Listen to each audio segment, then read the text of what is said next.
তাহলে পরবর্তীতে আরও তিলোত্তমার জন্য এইভাবেই রাস্তায় নামতে আমরা বাধ্য হব। তার কারণে আমরা 14ই আগস্ট থেকে কন্টিনিউয়াসলি একটা কথা বলে চলেছি যে কিছু স্ট্রাকচারাল ডিমান্ড রয়েছে, কিছু স্ট্রাকচারাল চেঞ্জের দাবি রয়েছে, সেইগুলিকে বারে বারে উঠিয়ে আনা এবং ওইগুলি নিয়ে আলোচনা করা দরকারি। আমরা বুঝতে পারছি যে ডাক্তারদের একটি আন্দোলন চলছে এবং তারা তাদের নিরাপত্তা নিয়ে প্রশ্ন তুলছে, কিন্তু শুধুমাত্র ডাক্তারদের আন্দোলন হয়ে বা তাদের ডাক্তারি পেশার যে মহিলারা যুক্ত রয়েছেন তাদের শুধুমাত্র আন্দোলন এটা নয়, এরা প্রত্যেক পেশার সঙ্গে যুক্ত মহিলাদের আন্দোলন এবং সবার সুরক্ষা অ্যাজ অ হোল, নারী স্বাধীনতা, নারী নিরাপত্তার জন্য এই আন্দোলন। সুতরাং যতদিন না এই কাঠামোগত বদলের কথা উঠিয়ে আনা হবে, যেমন আমাদের লিঙ্গ সাম্য নিয়ে কোনো কোর্স চালু করা হবে, সুরক্ষিত গণপরিবহনের ব্যবস্থা থাকবে, আইসিসিগুলি নিরপেক্ষ হবে, স্ট্রিট লাইটের ব্যবস্থা থাকবে, পর্যাপ্ত মহিলা পুলিশ থানা থাকবে এবং প্রত্যেক জেলা, প্রত্যেক গ্রাম, মফস্বল থেকে যে মহিলারা দাবি নিয়ে আসছেন তাদের সবার দাবিকে পর্যালোচনা করতে হবে। যতদিন না এই দাবি কোথাও পর্যালোচনার জায়গায় উঠে আসছে ততদিন আন্দোলন রাস্তাতেই থাকবে।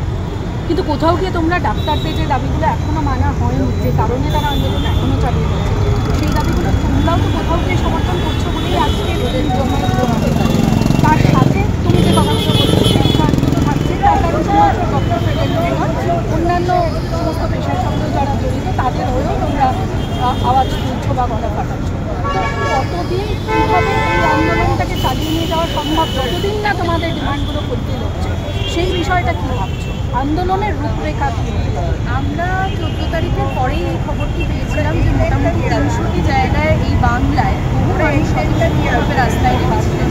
আমরা তার মধ্যে মোটামুটি 90 থেকে 100 জন কোঅর্ডিনেটরের সঙ্গে এখনো যোগাযোগ করছি আমাদের তরফ থেকে, এবং আশা রাখছি যে প্রত্যেকটি জায়গায়, প্রত্যেকটি স্পেসে লোকালি এরকম ধরনের কিছু মঞ্চ যদি তৈরি করা যায় যেখানে এই ধরনের আন্দোলনে পার্টিসিপেট করতে চাইছেন এমন মানুষ সেই মঞ্চে থাকেন এবং কিউমুলেটিভভাবে সেই দাবিগুলিকে উঠিয়ে আনা যায়, এলাকা ভিত্তিক দাবিগুলি উঠিয়ে আনা যায়, তাহলে পরবর্তীতে আমাদের লড়াই আরও শক্তিশালী হবে।